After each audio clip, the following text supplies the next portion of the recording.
Good morning class.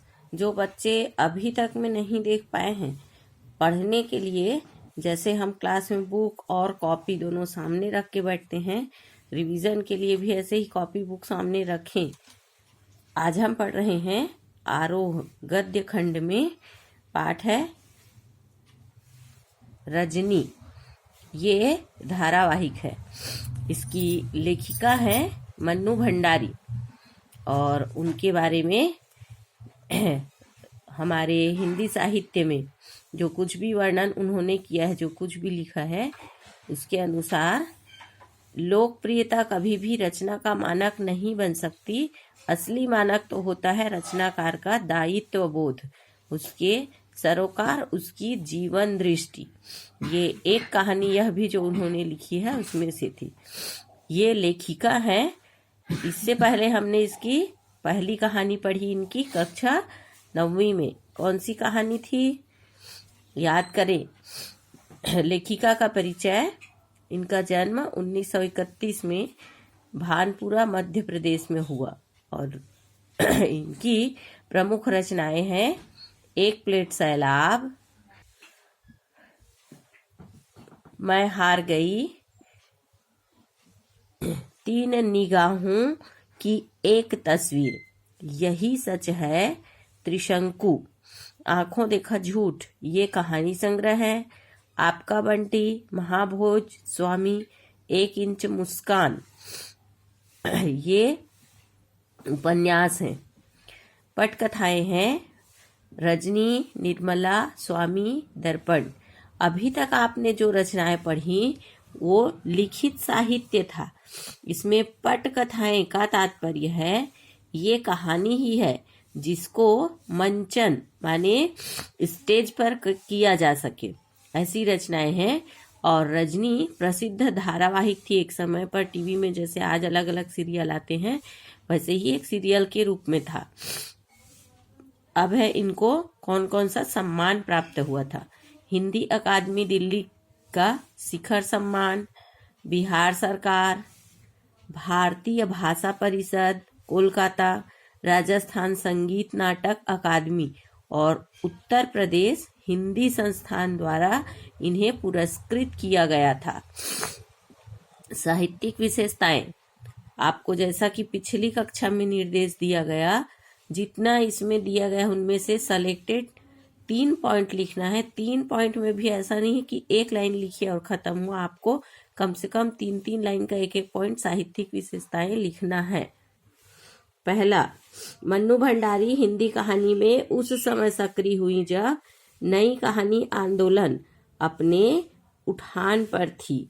नई कहानी आंदोलन छठा दशक में जो नया मोड़ आया उसमें मन्नू भंडारी जी का विशेष योगदान रहा। यहाँ तक लिखेंगे ये पहली साहित्यिक विशेषता होगी और आगे भी हम जो बोल रहे हैं उसमें अनिवार्य नहीं है कि यही पंक्तियां हों।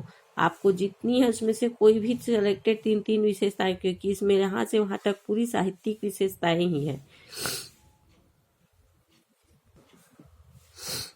दूसरा है मन्नू भंडारी द्वारा लिखित एक पटकथा जो हम अभी पढ़ने जा रहे हैं। इस पटकथा रजनी को स्क्रीन पर लिखी गई। यह कथा रजत पट माने फिल्म का स्क्रीन के लिए भी हो सकता है। इसको टेलीविजन पर जैसा कि इसको हमने बताया सीरियल बनाकर दिखाया गया था। इसमें उद्देश्य यह था कि जो समाज में छोटी छोटी चीजें होती हैं उसको एक महिला के द्वारा दिखाया जा रहा है। ये इनकी दूसरी साहित्यिक विशेषता हुई।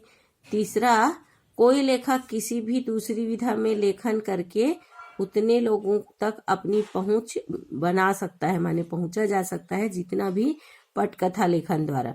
माने यदि हम फिल्म देखते हैं या सीरियल देखते हैं तो स्वाभाविक ही जैसे ही उसकी आवाज आती है हमारे कानों में तो हमारा ध्यान स्वाभाविक उस ओर आकर्षित होता है। यदि पुस्तक है तो हम लेकर नहीं बैठेंगे, तब तक नहीं पढ़ पाएंगे, कोई पढ़कर सुनाए।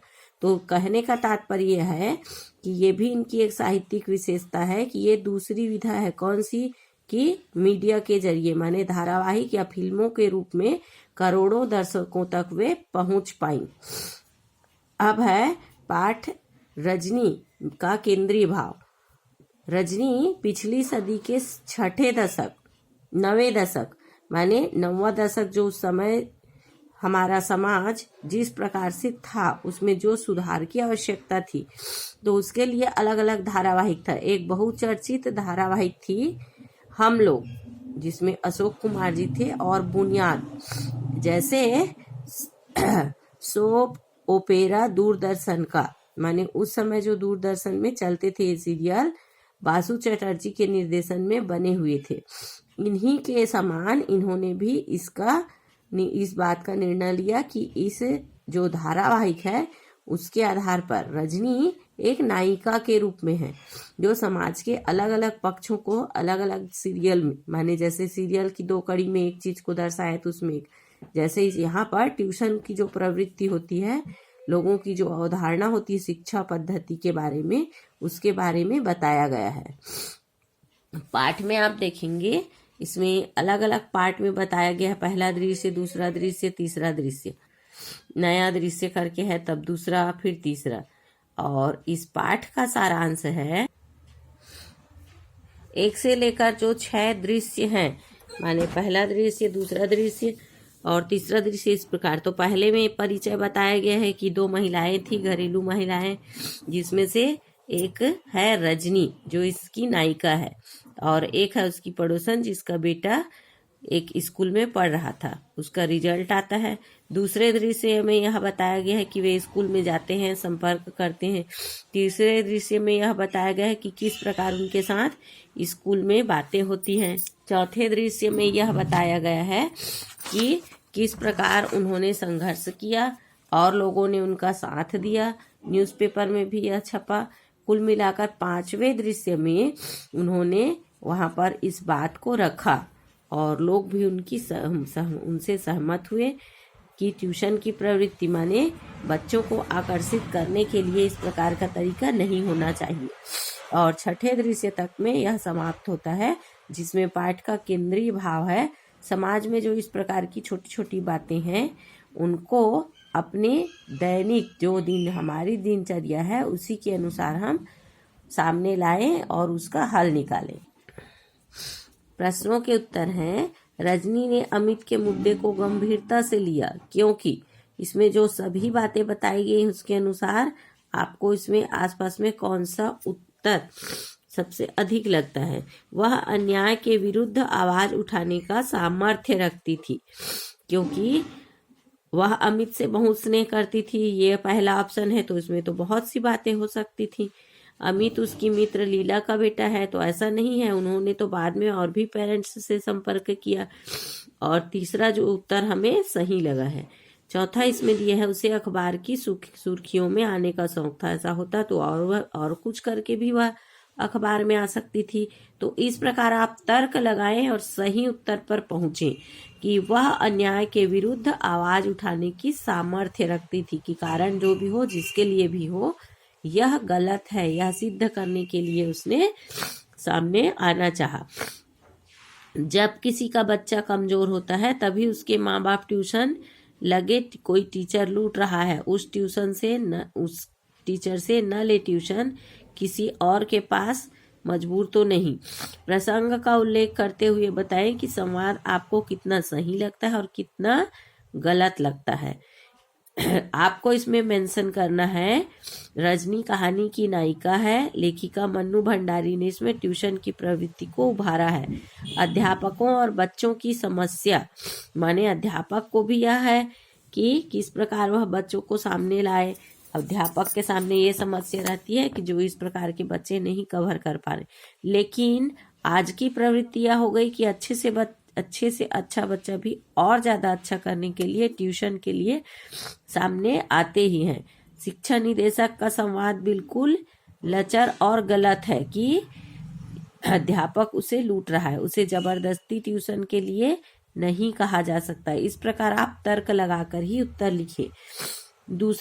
तीसरा प्रश्न है, तो एक और आंदोलन का मसला मिल गया। ये जो हम पढ़ रहे थे ना पाठ, तो उसमें से यह अंश है। ये धीरे धीरे फुसफुसाकर बोली जा रही थी। किसने किस प्रसंग में कही? यह बात कही थी रजनी के पति ने। पेरेंट्स की मीटिंग के दौरान भाषण सुनते हुए कि ये एक और नया पॉइंट मिल गया और इस सिलसिले में रजनी ने कहा कि उन्हें संगठित होकर आंदोलन करना चाहिए। दूसरा है, इससे कहने वाले की किस मानसिकता का पता चलता है। ये उसकी स्वकेंद्रित संकीर्ण मानसिकता, माने जो लोग सिर्फ अपने और अपने लिए सीमित रह जाते हैं, उस मानसिकता का पता चलता है। और इसमें महत्वपूर्ण प्रश्न है, गलती करने वाला तो है ही गुनहगार, पर उसे बर्दाश्त करने वाला भी कम गुनहगार नहीं होता। इस संदर्भ में आप सबसे ज्यादा किसे और क्यों गुनहगार मानते हैं? इसमें जो उत्तर दिया हुआ है, आप उसी के अनुसार इसके आसपास का अपना तर्क भी लिख सकते हैं। जैसा कि इसमें कहा गया है, इस समाज के संदर्भ में मेरी दृष्टि में दोनों ही दोषी हैं। कौन? ट्यूशन के लिए जबरदस्ती करने वाला अध्यापक और जबरदस्ती को सहने वाला। जैसा रजनी ने सही आवाज उठाई, वैसे ही जो भी सही है, सामने वाले को भी आवाज उठानी चाहिए। जरूरी नहीं है कि यह आंदोलन ही बन जाए, लेकिन वास्तविक बात को सामने लाना चाहिए। इससे अन्यायी का साहस नहीं बढ़ पाएगा। स्त्री के चरित्र की बनी बनाई धारणा से रजनी का चेहरा किन मायनों में भिन्न है? वास्तव में इसमें किन बातों को एक महिला रजनी के द्वारा बताया गया है, उसको दर्शाना है। पाठ के अंत में मीटिंग के स्थान का विवरण कोष्टक में दिया गया है। इसी दृश्य को फिल्माया जाए तो कौन कौन से आप निर्देश देंगे कि स्कूल में जाते ही सब बातें करने के लिए शांतिपूर्वक बैठना चाहिए, मिलने के लिए समय का इंतजार करना चाहिए और उसके बाद जो अपनी बात है उसे शांतिपूर्वक रखना चाहिए। इसी प्रकार इसमें और भी अन्य प्रश्न है।